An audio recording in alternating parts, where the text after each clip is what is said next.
இங்க ரெண்டு பசங்க ஷட்டில் ஆடுறத பார்த்து அவனுங்களும் ஆடணும்னு சொல்லிட்டு ஆசைப்படுறானுங்க. அதுக்கு முதல்ல இடம் வேணும்னு சொல்லிட்டு தேடும் போதுதான் வீட்டுக்கு எதிரே நிறைய வேஸ்ட் பொருள்லாம் போட்டு வச்சிருப்பாங்க.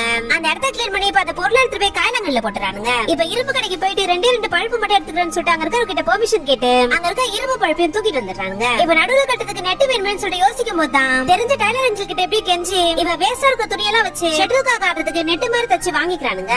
இப்ப எல்லாமே ரெடி ஆயிடுச்சு. பேட் மட்டும் இல்ல எவ்வளவு ஆகும்னு சொல்லிட்டு கேட்டா 250 ரூபா ஆகும்னு சொல்லிட்டு சொல்றாங்க. அதனால வீட்டுக்கு போயிட்டு இருக்கிற காசுல எடுத்து உண்டியெல்லாம் உடைச்சு எப்படியோ ஒரு வழியா கொஞ்சம் காசு ரெடி பண்ணிடுறானுங்க. பேட்டும் வாங்கிடுறாங்க. இருட்டிடுச்சு. காலைல எழுந்தோடனே விளையாடலாம்னு சொல்லிட்டு சாப்பிட்டு இருக்கும் போது அவங்க பெரியப்பா வந்து எப்படியோ கையில கால விழுந்து வேலைக்கு சேர்த்துக்க ஒத்துக்க வச்சுட்டா நாளைக்கு காலையே கிளம்பணும்னு சொல்லிட்டு சொல்றாரு. இது கேட்டு பசங்களோட முகமே மாறி போயிடுது. அடுத்த நாள் சொன்ன மாதிரி வேலைக்கு கூட்டு போயிடுறாரு. இப்ப ஷூட்டிங்ல இருக்கவங்களுக்கு எல்லாம் காஃபி டீ ஜூஸ் எல்லாமே கொடுக்குறாங்க.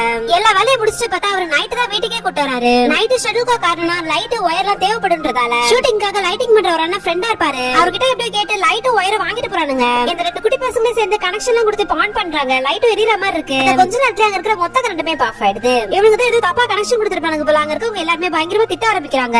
அப்பா இல்லாத பசங்கன்னு சொல்லிட்டு ஒரு மாதிரி பேசிடுறாங்க. அது கேக்குற அந்த பசங்க வருத்தப்பட்டு அடுத்த நாள் வேலைக்கு போய் எதுவுமே சாப்பிடாம அமைதியா உட்கார்ந்து இருக்காங்க. இதை பாக்குற பெரியப்பாவும் சாப்பிடுங்கன்னு சொல்லிட்டு சொன்னா அப்பா ஏன் இறந்து போனாரு, உங்களை விட அப்பா சின்னவர் தானே, அப்பனா நீங்க தானே முதல்ல இறந்திருக்கணும்னு சொல்லி கேக்குறாங்க. பசங்களுக்கு எப்படி பதில் சொல்றதுன்னு தெரியாம அவரும் அழுதுட்டே பசங்களுக்கு சாப்பாடுலாம் ஊட்டி விட்டுறாரு. இதுமே டெய்லி வேலைக்கு போறது வரதுனே இருக்காங்க.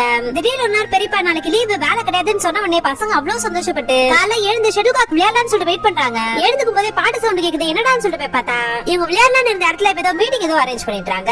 அன்னைக்கு பசங்களால ஆட முடியாம போயிடுது. அடுத்த நாள் வேலைக்கு போனா இந்த படத்தோட கிளைமேக்ஸ் எடுக்கிறதுக்கு 15 நாள் வேற இடத்துல போய் தங்குற மாதிரி இருக்கும்னு சொல்லிட்டு சொல்லிட்டாங்க. இப்ப 15 நாள் இவனுக்கும் அங்க கூட போற மாதிரி தான் இருக்கும். இதை கேட்டு அந்த பசங்களும் பயங்கர வெறுப்பாகி இவங்க விளையாடுறதுக்காக ரெடி பண்ண எல்லாத்தையுமே புடுங்கி போட்டு இந்த புடவை எல்லாம் கிழிச்சு போட்டு போய் படுத்துறாங்க. இப்ப பஸ் வந்து கூட்டு போகிறதுக்காக ஒரு இடத்துல வெயிட் பண்றாங்க. ஷானா எப்பவுமே ஒரு பொண்ணுகிட்ட இருந்து ஐஸ்கிரீம் புடிக்கிட்டு வருவான். இப்ப ஓடி போய் அந்த பொண்ணுக்கு ஒரு ஐஸ்கிரீம் வாங்கி கொடுத்துட்டு இப்ப பஸ்ல ஏறி அந்த ஷூட்டிங் ஸ்பாட்டுக்கு போயிடுறாங்க. பார்த்தா ஒரு ஸ்கூல் செட்டப்ல இருக்கு. இவனுங்க சுத்தி பார்த்துட்டு இருக்கும்போது அந்த இடத்துல ஷெட்யூல் காட்டுற இடமும் இருக்கு. இதை பார்த்த உடனே ரெண்டு பசங்களுக்கும் சந்தோஷம் தாங்க முடியல. இப்ப அங்க இருந்து பேட் ஷெட்யூல் காப்ல எடுத்துட்டு வந்து ஜாலியா விளையாட ஆரம்பிச்சிட்டானுங்க.